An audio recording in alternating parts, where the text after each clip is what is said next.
얼마나 많은 피를 흘렸습니까? 얼마나 많은 사람이 죽고 다치고 또 지나가다가 겨우 민주주의로 제대로 틀을 잡은 게 1871년.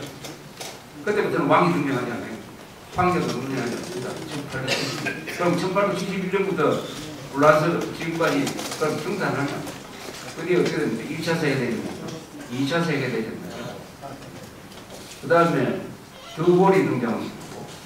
드골이 등장한 게 두 번째 등장한 게 1958년인데 이때는 또 알제리아를 불란서가 해방시켜 줄 거냐 말 거냐로 해가지고 또 거의 내전 상태로 갑니다.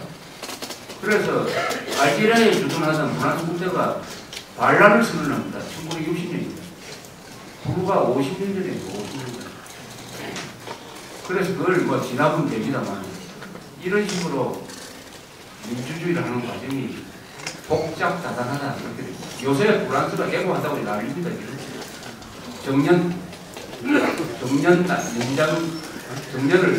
나이를 좀 땡기려고 하니까 노조에서 들고 일어나가지고 막 불 지르고 주유소 문 닫고 해가지고 이게 뭐냐? 불란서는 아직도 1789년에 시작된 혁명이 아직도 마무리가 안 됐다 이렇게 볼 수 있습니다.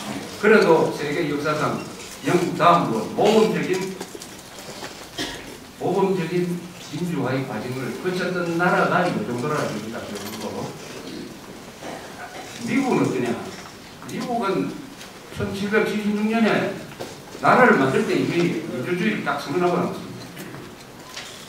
만들 때부터 민주주의가 미국하고 한국밖에 없습니다. 나라가 건국할 때부터 민주주의는 미국, 제 기억으로 그래요. 미국하고 한국. 그 뒤에 이제 독립단, 아프리카에서 독립한 나라도 다 민주주의 간판을 내립니다. 1776년, 미국은 독립할 때 인재들이 많이 나왔어요. 조지 워싱턴, 제퍼슨, 아담스라는 사람, 프랭클린 같은, 벤자민 프랭클린, 해밀턴 등등 인재들이 여기에 많아요. 이 사람들을 미국 사람들이 파운딩 파더즈라고 합니다. 국부들이다. 나라를 만든 사람. 이 사람들의 수준 그리고 그 사람들의 인격 이게 아마 세계 역사상 나라를 만드는 사람들의 수준으로서는 제일 높았습니다. 다 철학적인 인문적인 교양을 다 가진 사람들이니까 좋은 나라를 만든 거죠. 헌법을 만들 때도 토론을 열심히 하고 그중에서 가장 대표적인 사람이 토마스 제퍼슨입니다. 토마스 제퍼슨 그 사람 말고도 기라슨 같은 사람이 많아요. 그러면 그렇게 좋은 사람들이 만들었으니까 미국은 지금까지 그런 평탄하게 민주주의를 발전시켰느냐? 어떻게 됐습니까? 100년도 안 돼서 남북전쟁이 일어났습니다. 남북전쟁 1861년에서 65년 사이 남북전쟁은 노예 문제를 가지고 일어난 거지만은 그 기본적인 것은 이 연방을 만들어 놓으니까 계속 분리 독립을 하려는 사람들이 많았어요. 우리는 연방국가 싫다. 여러 가지로 반격이 다르니까 이 남부, 북부 나눠버리자. 남부는 작당을 해가지고 우리 독립국가로 가자. 요게 남북전쟁의 가장 큰 원인입니다. 여기에 불을 지는 것이 노예제도. 남쪽에서는 노예제도를 유지를 하고 북쪽에서는 노예제도를 반대하는. 이때 링컨이 사실은 남북전쟁을 일으킨 사람이 링컨입니다. 링컨. 아무리 생각해도 이게 전쟁 안 하면 안 되겠다. 그래서 남쪽이 먼저 도발하도록 딱 결정을 합니다. 어떤 요새를 남군이 딱 보위를 했는데 그 요새를 구하기 위해서 배를 보내요. 그러면 남군이 발포를 할 것이다. 그러면 이걸 가지고 선전포고한다. 선전포고가 아니겠죠. 나라가 아니니까. 그래서 링컨은 그때 북쪽이 인구가 4배였습니다. 전쟁이 간단하게 끝날 거라고 생각했어요. 그러나 의외로 전쟁이 오래 갔습니다. 전쟁이 4년 갔습니다. 4년. 링컨은 전쟁하다가 볼일 나왔어요. 링컨의 재임기간은 전부 다 남북전쟁입니다. 이 사람 남북전쟁 끝나고 2달인가 3달이나 지났을 때 전쟁한 것밖에 없어요. 링컨은. 링컨은 미국 사람들 입장에서는 통일 대통령이죠. 통일 대통령. 노예 해방 대통령이라기보다는 통일 대통령.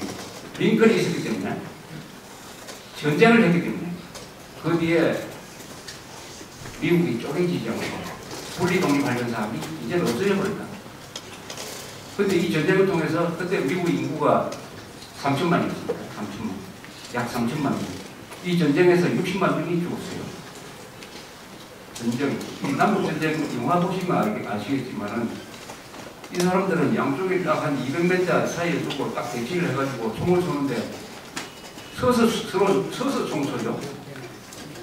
이 포복에서 총도 안 쏩니다. 그냥 서서 총 쏩니다. 얼마나 많이 죽었습니까? 60만 명이 죽었어요. 그래서 남북전쟁 때 죽은 미국 사람 전사자 수가 그 뒤에 미국이 참전한 전쟁이 많습니다. 뭐 스페인 전쟁, 1차 대전, 2차 대전, 남북전쟁, 월남전쟁 때 죽은 미군들 다 합친 것보다 남북전쟁 때 죽은 사람이 더 많아요. 이런 참혹한 전쟁을 통해서 비로소 미국이 이제는 연방에 대해서 토를 다는 사람이 없어졌다. 분리 세력이 없어졌다. 이렇게 해서 정리가 됐어요. 정리가 되고 20세기에 미국이 발전해가지고 오늘을 이뤘어요. 그래도 미국은 내전을 한 번밖에 안 했으니까 잘된 경우입니다. 다른 나라에서 민주주의를 만들 때 내전은 보통 10분 이상 합니다. 10분 이상. 그런데 미국은 한 번밖에 안 했죠. 우리와 가까운 일본의 모델이 있어요. 일본 하면은 일본의 근대화는 1868년에 능치루신에서 시작됐다. 아주 모범적인 민주화를 했다. 이렇게 생각하시죠? 이것도 잘못, 이것도 일본의 역사를 잘못 보는 거예요.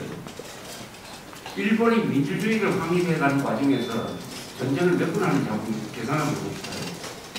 1898년에 막부가 이제 손을 들고 에도성을 내주는 거죠. 그리고 수도를 지금 교토에서 에도로 옮깁니다. 천황이 이제 옮겨요. 공화국이 선포된 게 아니죠. 천황이죠. 천황 중심으로 국력을 가지기 시작을 하는 거예요. 이 과정에서 내전이 4번이 있었습니다. 내전. 능치유신이 평화적으로 일으킨 게 아닙니다. 작고 큰 전쟁이 4차례가 있었어요. 북해도에 여행 가시는 분들이 그 항구 하코다대에 가면은 거기 마지막 전투가 있었던 그 성이 하나 남아있죠. 거기서 반란군이 아니라 막부군이 손을 들고 나서 이제 민주신이 사실상 완결되었습니다. 그 다음에 전쟁은 또 얼마나 했습니까? 청일전쟁 1894년. 그 다음에 또 1904년 러일전쟁. 그리고 1941년 태평양 도합 전쟁을 7번 했습니다. 일본이 오늘날의 민주주의를 이루는 과정에서 전쟁이 7번 있었어요. 이 청일전쟁, 러일전쟁, 태평양전쟁은 일본이 서구의 제국주의 세력과 경쟁을 하기 위해서 우리도 이 주변에서 식민지를 좀 만들어야 되겠다. 한국을 먹어야 되겠다.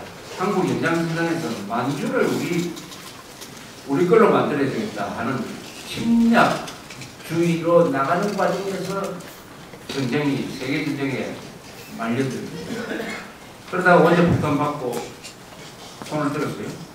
그 다음에 메가더 장군이 흑동군 사령관으로 왔습니다. 1945년부터 메가더가 트루만에 의해서 해임되고 돌아가는 1941년 4월까지 몇 년이죠? 6년간 일본의 사실상 일본의 황제가 메가더입니다. 메가더 밑에 천황이 있었어요. 천황이 메가더를 찾아가서 인사를 하러 가죠.